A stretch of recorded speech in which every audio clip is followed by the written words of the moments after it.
जिस्म पर लाठियां सहकर भी जो क्रांति की मशाल जला गए, अपनी जवानी की हर एक सांस वतन की वेदी पर लुटा गए। इतिहास चाहे मौन रहे पर हवाएं गवाही देंगी उनकी। अब्बू और आजाद जैसे सूरमा आजादी का असली दीप जला गए। जय जिनेंद्र दर्शकों, आजादी की 80वीं वर्षगांठ की ओर बढ़ते भारत में हर साल तिरंगा पूरे गौरव के साथ लहराता है। शहीदों और स्वतंत्रता सेनानियों को शत शत नमन किया जाता है, लेकिन क्या हम उन सभी चेहरों को याद रखते हैं जिन्होंने आजादी की बलि वेदी पर अपना सब कुछ दांव पर लगा दिया था? कुछ ने सीने पर गोलियां खाई, कुछ ने हंसते हंसते फांसी के फंदे को चूमा और कुछ ने अपनी जवानी के बहुमूल्य वर्ष जेल की ठंडी सलाखों के पीछे बिता दिए। मगर आजादी मिलने के बाद इतिहास के शोर में ऐसे अनेक महान नाम धीरे धीरे गुमनामी के अंधेरे में खो गए। जैन फोकस चैनल की स्वतंत्रता दिवस विशेष श्रृंखला में आज हम बात कर रहे हैं सिवनी मध्य प्रदेश की उस पावन माटी के दो ऐसे अमर दीपकों की, जिन्होंने अपनी निष्ठा, कलम और लहू से आजादी की गाथा लिखी। श्री अभय कुमार जैन अब्बू और श्री कोमल चंद जैन आजाद। आइए सबसे पहले रुख करते हैं स्वतंत्रता सेनानी श्री अभय कुमार जैन अब्बू के जीवन संघर्ष की ओर। सिवनी की पावन धरती पर 7 सितंबर 1913 को पिता श्री गुलाब चंद जैन जी के घर एक बालक का जन्म हुआ, जो आगे चलकर अंग्रेजी हुकूमत के खिलाफ उठने वाली बुलंद आवाज बना। 1937 में उन्होंने कांग्रेस की सदस्यता ली। उनका राष्ट्र प्रेम किसी राजनीतिक पद के लिए नहीं था, वे तो उस दौर में आजादी का अलग जगा रहे थे जब अंग्रेजों के खिलाफ बोलना भी सीधा मौत या जेल को बुलावा देना था।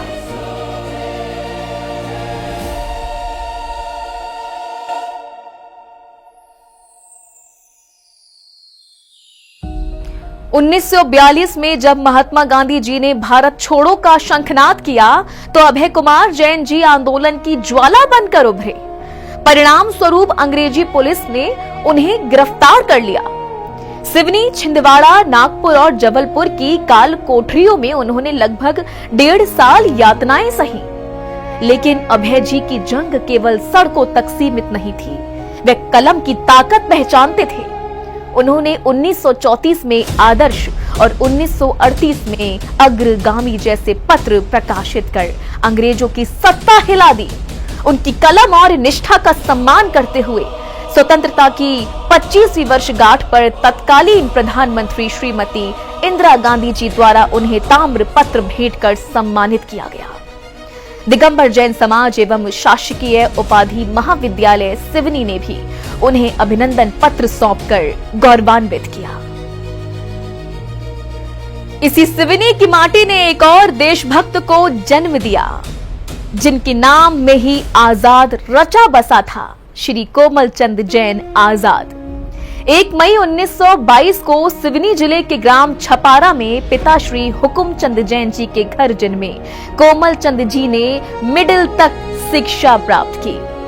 कम उम्र में ही देश को आजाद देखने का ऐसा जुनून सवार हुआ कि वे अपने नाम के आगे आजाद लिखने लगे और आगे चलकर सिवनी नगर कांग्रेस के अध्यक्ष भी बने।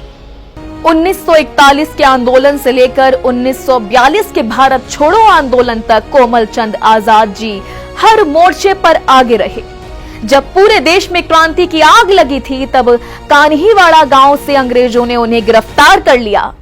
उन्हें सिवनी और जबलपुर की जेलों में 1 वर्ष तक कैद रखा गया। जेल के भीतर बर्बर ब्रिटिश पुलिस ने उन पर बेरहमी से लाठियां बरसाई, उनके सिर, हाथ और पैरों को लहूलुहान कर दिया। शरीर से खून बहता रहा, हड्डियां टूटती रहीं, लेकिन इस वीर ने कभी घुटने नहीं टेके। जेल के उन कठोर लाठियों के निशान ताउम्र उनके शरीर पर उस स्वाभिमान का प्रमाण बनकर रहे जो उन्होंने वतन के लिए सहा था। 17 जुलाई 1991 को ये महान सपूत संसार को अलविदा कह गया, लेकिन अपनी अमिट देशभक्ति छोड़ गया। आज जब हम खुली हवा में सांस लेते हैं तो अक्सर भूल जाते हैं कि इस आजादी की कीमत किसी के बहते खून, किसी की टूटी हड्डियों और किसी के जीवन भर के त्याग ने चुकाई है। श्री अभय कुमार जैन अब्बू और श्री कोमल चंद जैन आजाद ये केवल दो नाम नहीं हैं, ये उस जज्बे की मिसाल है जिसने भारत को आजाद कराया। इतिहास की किताबों के पन्ने शायद इनके योगदान को लिखना भूल गए हों, लेकिन भारत माता का हर जर्रा इनकी कुर्बानी का गवाह है। जैन फोकस चैनल ऐसे वीर, अल्पज्ञात और गुमनाम स्वतंत्रता सेनानियों के चरणों में अपना शीश झुकाता है और शत शत नमन करता है। जय हिंद, जय भारत, वंदे मातरम।